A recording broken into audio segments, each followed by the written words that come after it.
it's Lauren here. A warning, this episode contains deep chats, lots of swear words, and some things you might find upsetting, but you know that we cannot help but overshare. Hi, it's Gemma. And Lauren. Get ready to listen to our innermost secrets in the Oops, We Overshared Again podcast. Hello, Em, and welcome to the podcast. Hi, thank you so much for having me. I'm so excited to be here. You're really welcome. We're very excited. Me and Gem were thinking about some interesting people that we could have on and just some interesting topics. We've had guests before where we've just like things that we're just genuinely interested in. And I think obviously I've touched on with you very briefly before, like I don't know anything about what you do really, because you asked a market research question, didn't you, to the group, and I was like, I don't know how to answer that question because I don't understand the question. So I think this is going to be really fun. But do you want to explain who you are and I guess what you do as a starting point, and then we'll go from there? Yeah, for sure. And like I love knowing that people don't know, because then I get to tell them, and that's so magic because it's an introduction to a whole new thing. So I am Em, and I am a somatic coach. So somatic is working with your body. So it's sort of a bottom-up approach as opposed to therapy or CBT, which is a mind-down approach. So sort of top-bottom approach. So it's about sort of leaning in and feeling into your body. And then I specifically specialize in nervous system regulation. So that is all about kind of when you're dysregulated, you can feel stressed all the time. You can be kind of stuck in some trauma response cycles. I would say that like 90% of people have a dysregulated nervous system, and it's become our normal to be running on adrenaline, really stressed. So I love sort of educating people on that, what their nervous system is. And it's really powerful work because once you work with your body, your sort of baseline increases, your like general contentness of life can increase, which is so exciting. And you can manage stressful situations with a lot more ease because you kind of have those tools to understand what your body is telling you. That sounds awesome. Yay. Sounds like yeah, you need for people that wouldn't know, what does somatic mean? Yeah, so it basically just means body. That's it. It's just like the Latin word. So it's kind of being like a mind body coach, working with your body. So understanding what your body's telling you. So just to give you like a example, if you've got butterflies in your stomach, that would be a somatic response, and but the butterflies in your stomach could be telling you you're nervous or excited. Okay, so trying to get out of your head a bit and like literally one of my catchphrases is get out of your head and come home to your body. Oh, I love that. Oh yeah, it's really nice. But for context, Em, I don't know if you would know this about me even, but obviously you don't know Gemma either. Both of me and Gemma suffer with quite severe anxiety at times, and Gemma is actually an anxiety coach as well. Hi. So it's like a really interesting concept, I think. Yeah, and I can't wait to go into that deeper. So I suffered with anxiety too, and that's how I got into this journey. So I think we're so often conditioned that anxiety just comes from the mind and it's just in your head. But quite often those feelings of anxiety are actually in your body. When I was at my like most anxious, I had like very strong stress responses in my body. And it can be your body literally like shouting at you to pay attention, and kind of repatterning what we think anxiety could be for you. I'm not saying that's the case for everyone. Everyone is an individual, but that was so freeing to me. Like, I'm not my anxiety. My anxiety is keeping me safe. And then I was like, wow, I'm actually grateful for this, which was a key change because I used to hate on my anxiety. Yeah, I've definitely been there. Yeah, no, it is. But it's like you say, it's having that differential between it's not feeling anxious isn't something to be feared. It is just a feeling, and it is there to alert us to something, be it going back to a previous experience that is trying to keep us safe from going forward or whatever. No, so absolutely. And I think that connection, like you say, between our mind and our body is so strong, and people, I think, really underestimate that. I know, and it's so powerful. And I genuinely think like our culture has encouraged us to be so disconnected, because the less embodied we are, the easier we are to manipulate. Yeah, absolutely. Absolutely. Yeah, I think it's weird because as somebody that has had or struggled with anxiety for a really long, like as a child, I think I struggle with that feeling of, well, of any feeling, to be honest. Emotion feeling, but like physical feeling I struggle with. I automatically associate any type of feeling with something bad or like worrying. I think because I associate so many things with panic attacks and like that I don't enjoy, but to an extreme, to a point. I think I've explained this to Gemma before, where I struggle with like the concept of like having a heartbeat. Like I struggle in like a meditation to put like my hand over my heart. It makes me feel a little bit sick to even acknowledge that that's there. And so many things I'm like really squeamish about my body. Especially the internal parts of my body, like bones and organs, I really struggle with. And I wonder if that's kind of like almost like a bit of a accidental coping mechanism. I've never really associated it with my anxiety before, but actually I wonder if it's a bit of an accidental coping mechanism of just trying to like distance away from the feelings, because that's how I associate it. Yeah, and it sounds like a little bit of disassociation, which is a fight or flight response. So it's more of a fawn or freeze, and it does help you regulate. So again, it's there to keep you safe, but also, yeah, like you said, how often are we connected to our heart, which really is like we have our own magnetic field from our heart.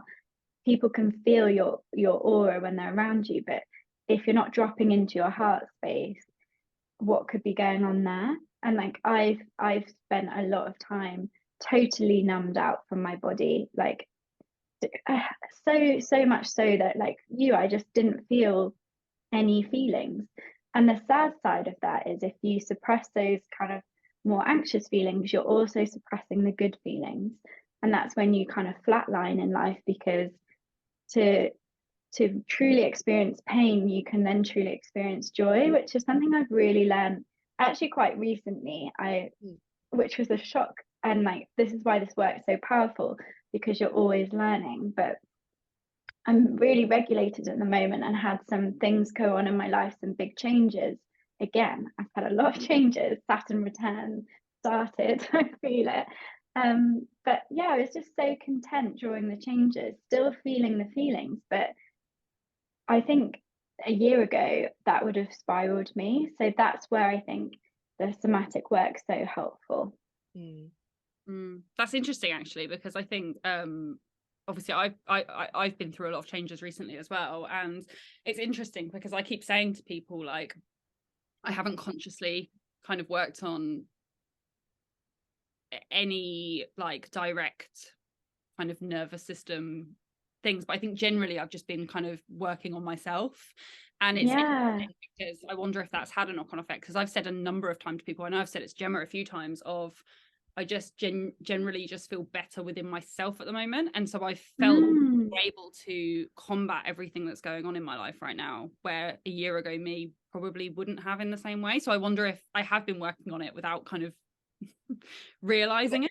But like what we were just saying though before about as well, that you're very much more open to things now, aren't you, than you used to be? And I think, and that's kind of like as well what Em's saying, it's like that disconnection. Although you're like squeamish about your bones and stuff like that, still you're so much more open to other elements of yourself now than you ever have been before. Yeah, that's true. Yeah, and I think we regulate our nervous system every day and we just didn't label it. Like honestly, scrolling on TikTok is regulating. It calms people down.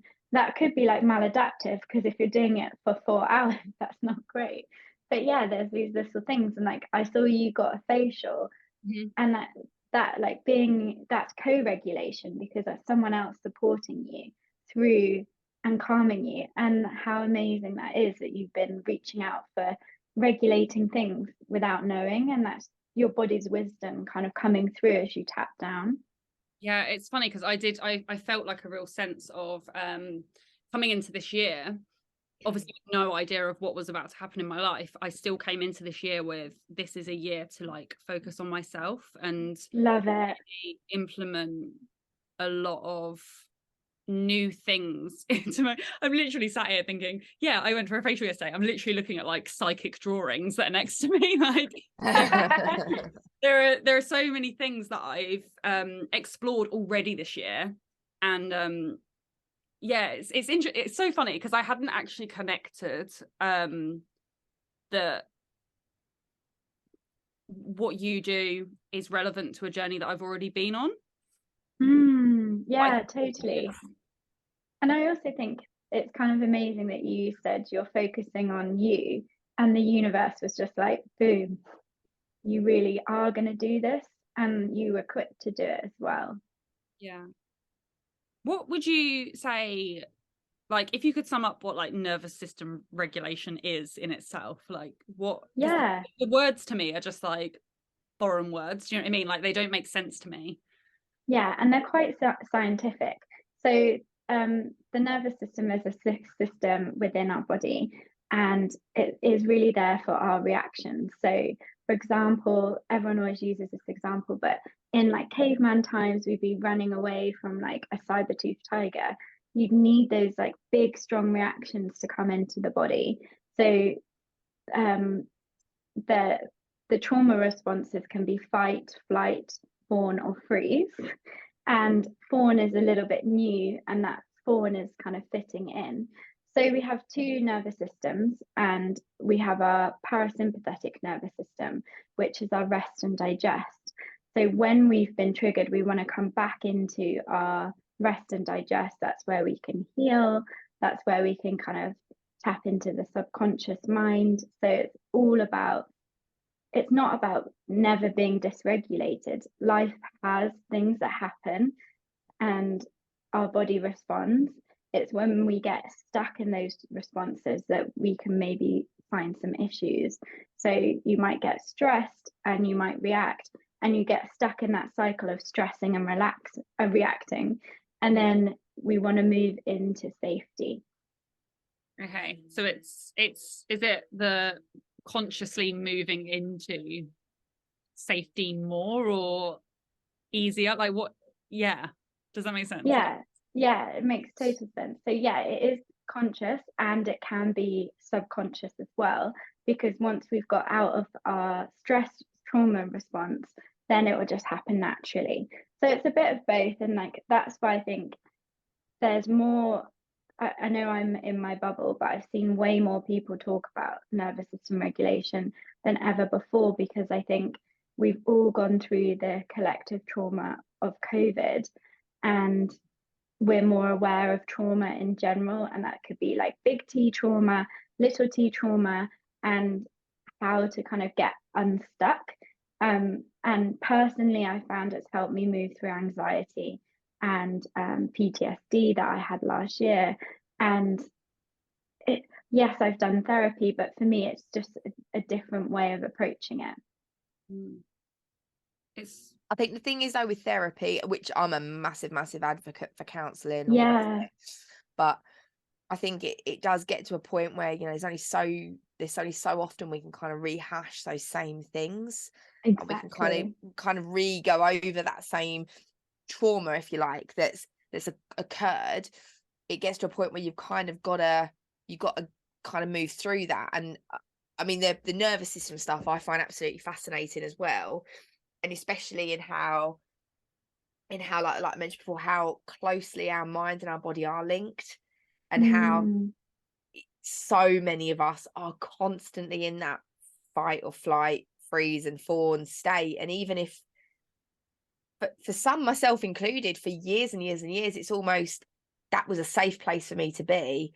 And actually to drop down into that parasympathetic and to get in that rest and digest, it was uncomfortable for me to be in that place, because I've been so used to being in this switching sort of freeze and flight and fight kind of, and fawn, and kind of staying all up in that and just kind of pushing through, that it took a lot for me personally to get into that calmer sort of state. And I know that is so true for so many people. I think that's such a good point that isn't talked about enough. You get so comfortable with the uncomfortable that actually safety feels uncomfortable. And I think that that's so true. And when we're not used to it, it's a shock. Like before I kind of dropped into my body, I was tense all the time. It was sort of, I could go from fight to flight. It could be one or the other, but it's sort of dropping into surrender, which is uncomfortable because there isn't actually a fight to be had. It's sort of just be. And that who taught us to be like that? Nobody at school. No, but then from the get-go, all we're taught is fear. Yeah. Don't do that because this will happen. Don't do that because that will happen. Don't do that because this will happen. And it's that constant, and that is how we're taught as kids, right? So from the very get-go, we're constantly being triggered, and we're constantly having these little traumas that don't actually even, you wouldn't even look back on it as an adult and think that was even a big deal. Yeah. But it's like things that will be like, oh, if you don't do this, the police are going to come and get you. Yeah. How many of our parents said that to us? Or like my mum used to say that my sister was naughty and she was going to get taken to the naughty children's home.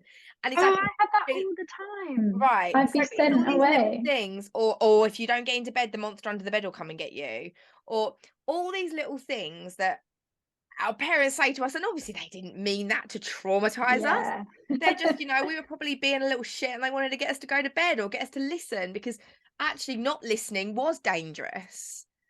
But it's don't cross the road or you'll get run over and you'll die. Or it's but from a really young age, because our parents were worried about us, we've had that kind of like fed to us. So it's no wonder we're walking around in this, oh my God, shit, if I step foot out the door, I'm probably going to get killed by something. And it's not a saber-toothed tiger, because there is no saber-toothed tiger. And that's why we're all in this constant state of anticipatory anxiety, because we've all been warned about these massive life or death fearful situations, but they never come because they don't exist. Yeah. And I think, you're in that constant state of high alert. And something that I've been discovering recently, the feminine energy of being in the present moment, we're also pulled out of that as women. And when you're in that present moment, there's so much more trust. And I feel like that's when you come back to your body. And I found a real benefit of the somatic work is tapping into your feminine. Yeah. Would you say being, because I was going to ask, like, it might be a really big question that you're like, I can't answer that right now. But like, what do you think like a good step for kind of starting to regulate your nervous system looks like? Is it about being more present? Is that like a easy thing that kind of, not an easy thing, but something that would work for everybody? Or is there other... It is so easy, and that's like literally not even a big question, which is great, because the easiest way to get into your parasympathetic is breathing out longer than you breathe in. So taking in a breath and then breathing out through the mouth, and then you just drop in immediately. And breath really is the present moment. So I like to think of when can you have those sort of meditative moments. If you're like putting your seatbelt in, I always try and like breathe in that moment, just to like find those moments of calm. And I think you really have to force it. We forget how automatic we are. 99% of our thoughts are the same as yesterday. So even though, yes, breath is simple, interrupting your sort of habits of a lifetime can be harder than we think. But yeah, breath is the simple answer. And with you said about obviously working from the body, from the bottom up rather than from the top down. What kind of stuff do you do? What kind of, how do you help someone regulate themselves? Yeah, that's such a good question. And a lot of it for me is like grounding. practices like grounding in the body, literally taking your mind to the body, which Lauren might even find like really uncomfortable. That might be quite a big process for you. Yeah. And then other ones is sort of breath. Another one is sort of like hands on the body, as in your personal hands on your body, actually like connecting in with the feelings and the sensation. And then meditation is I found is really good for regulating. And then another one, before somatic work, I was a Pilates teacher, so I really believe movement can heal. And again, like when we're in these fight or flight responses, so say you're feeling flighty, one of the best things to do is move, whether that's like walk, run, even clean your house, like use that energy for yourself. And I mean, everyone feels good when they're in a clean house. I think it's interesting. I was going to ask you about Pilates actually, because I know that that's something that you do. I think for me, as somebody that feels uncomfortable with bodily sensations, Yeah. For me, I've struggled because even though I know that like exercise, first of all, I just don't enjoy it anyway, so that doesn't help because I never have that like, motivation to go and do it. But I struggle with exercise as well, because the idea of kind of purposely making my heart like beat faster or anything like that, it makes me feel anxious, because that's the exact same bodily response I have when I'm panicking. And so I it's the association thing, rather than doing the positive association of it's the same feeling, like so the panic attack isn't scary, I go the other way. And so I struggle to do a lot of things that I know would be beneficial to me because of that disconnection and that worry about what that means, or even breathing heavier and all of that stuff. I'm like, well, that must mean I'm having a panic attack, even if I have very specific phobias, so I don't have panic attacks on a normal day. I don't even feel anxiety 360 days of the year. It's very specific stuff that I tend to like. So I'm trying. But it's I automatically assume it's that, even if it makes no sense for it to be that. Yeah, and I think I would say two things is like, one, doing low impact exercise. Some Pilates classes I teach, I don't even raise my heart rate. It is all in the parasympathetic. It's all relaxing. It's strengthening, and it's such a different approach to exercise than what we've seen. Like yes, it's healthy for the body, but we're not pushing. And then I guess my second thing to you would be like doing it in a really controlled environment, and trusting the exercise instructor you're with and explaining this to them, and sort of building up your tolerance, because you do want to do cardio because it's good for your heart health. And can you rewrite that relationship, which I definitely believe you can, but you need that support. And I think that's so common. Like, I hated exercise. At school, I used to skip gym and go do art. Like, I really hated it. And then the reason I got into Pilates is because I'm hypermobile. So I've got very bendy joints. And if I don't strengthen, I genuinely like just pop out of place and alignment, which is not the one. So I got into it from a really different mindset. It was kind of medical in a good way, in terms of like, this is for my health of my body, nothing else. And then I found Pilates was then helping me come home to my body, and that's what sort of led me on my journey. And interestingly, before the pandemic, I started boxing for about 2 years. And which is so cool. And at the time, I'd had a really awful breakup. And I was so angry, and like, I'm such not an angry person. I was like, if I don't channel this, it's gonna like hold in me. I could feel it. I was just walking around with anger. So I started boxing, and that really helped me kind of release that anger physically. But now that's not what my body needs. I'm not so full of anger, and I let go what happened. I let go of the breakup. But it was actually movement that helped me do that. this might be a really silly question. Is there much of a difference between Pilates and yoga? And if so, what is Yeah, the difference? it's a great question because they're really similar and I feel like they're friends, but they're different.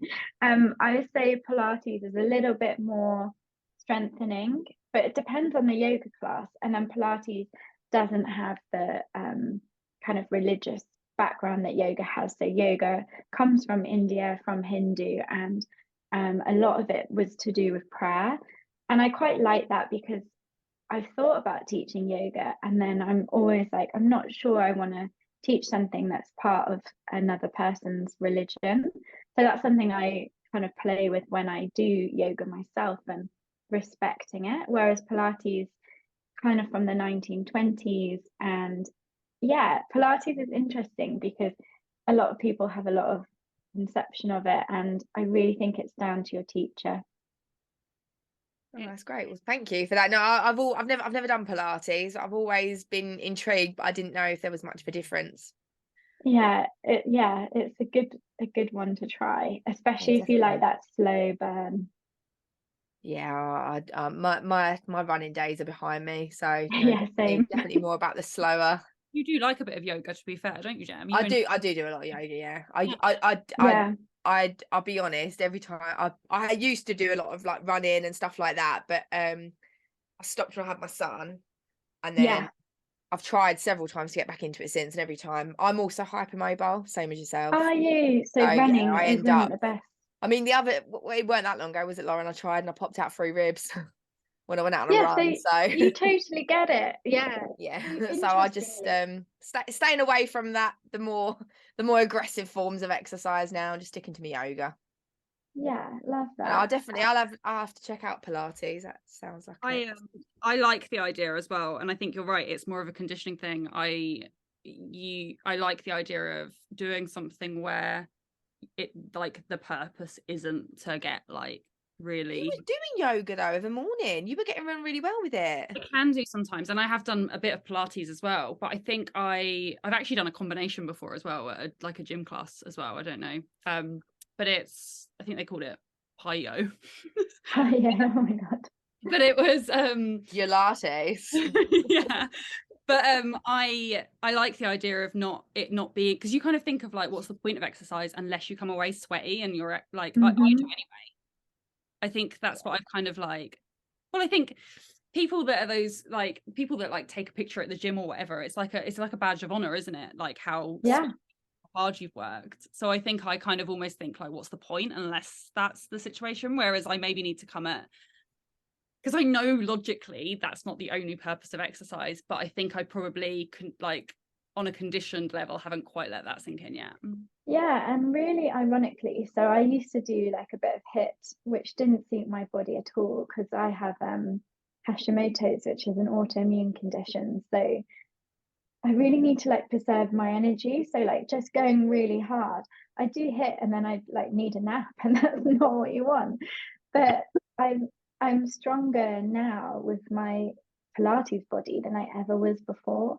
And that wasn't even an aim apart from like, oh, I want to lift stuff. And like, yeah, it was really interesting to feel the strongest I've ever felt without that being a goal, just a nice byproduct. That's really good. Yeah. Are there you mentioned earlier just briefly, like even just like scrolling on your phone or whatever like that can be something that kind of just gives you that time or is regulating.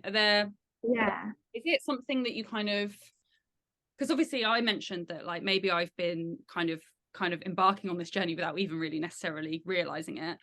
Is it better to be like would it be more helpful for me if I was to try and kind of recognize when I am regulating, or does it not matter? Like is it something like, Yeah. obviously I do things like that, like kind of mind I guess numbing, like scrolling every now and again through my day or just like everyday activities. Is it helpful for me to be aware of the fact that that's a time when I'm like coming back to myself, or does it not matter? I think it is helpful to be aware because I would say the scrolling on social media is more of a coping mechanism than a way to self-soothe, even though that coping mechanism is self-soothing. And also like not judging that, just being like, this is a space where I self-soothe. And as long as you're like not scrolling so much that it's affecting your work or your mental well-being, then like I think it is okay. Like for example, another coping mechanism could be binging Netflix. And like you can enjoy that in the moment, but sometimes like the next day you just feel gross because you've been up all night. So it's, I do believe being intentional with your soothing is better, because you get so much more out of it. And also I'm never that person that's like, don't scroll on TikTok. Like I love it. We all, if you like it, you like it. Like it's just fun.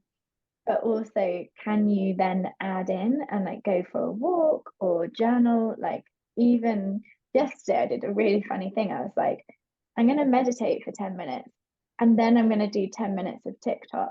And that was me being like, okay, let's balance this out. Instead of normally I might have done 20 minutes of scrolling. I like the, I mean, it's the same with anything, I guess, when you're trying to introduce something into your kind of lifestyle in the way that you operate. You don't want to completely cut out the things that you enjoy, because otherwise you're never going to keep it up or enjoy it, and you should enjoy it as well. Yeah, and coming from a place of self-devotion, and yeah, it's for yourself, for your future. And also, like you said, you want to enjoy life and like have fun and giggle and like enjoy it. I really like that. You mentioned, obviously we've spoken about anxiety and stuff. Would you say that there's like other benefits, like what are the greater benefits in terms of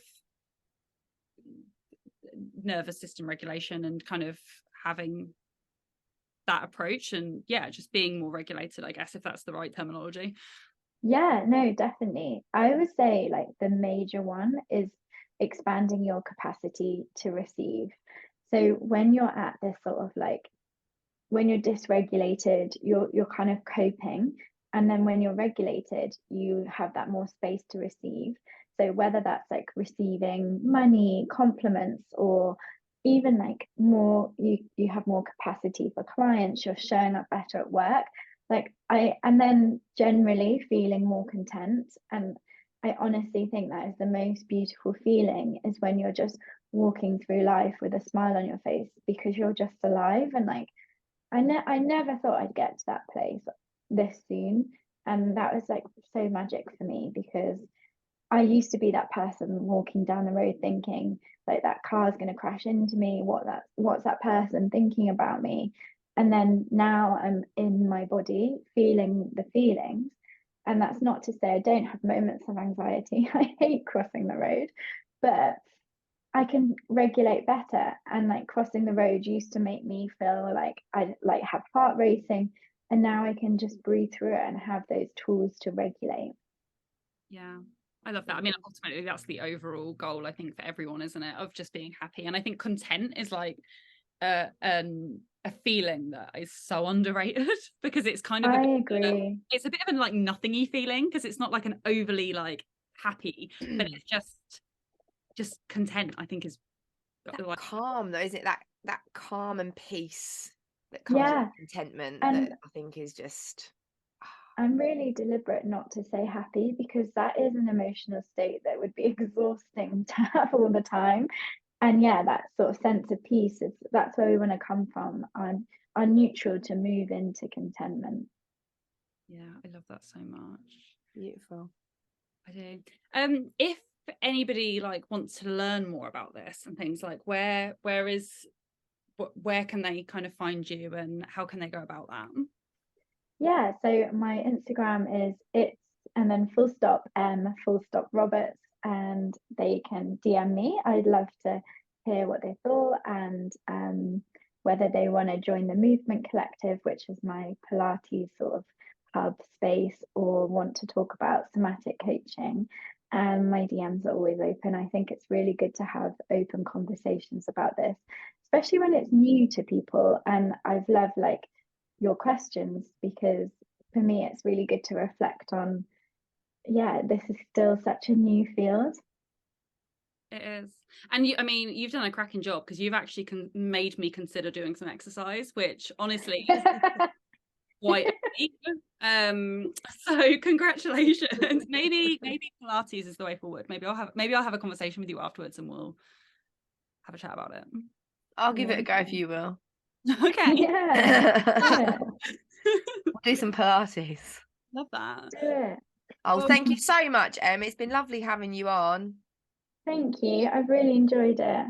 No, thank you so much. I think yeah, it's just a really interesting thing that I feel like we've not even touched the tip of the iceberg, but just something like I think Jem summed it up nicely. I'm just so open at the moment to like learning and finding new ways of just feeling, we'll say, more content. That's Yeah. where I'm at the moment. And I think this with you has given me some things to think about. And so thank you. Brilliant. Thank you for having me. Thank you for coming on. It was lovely to meet you. You too.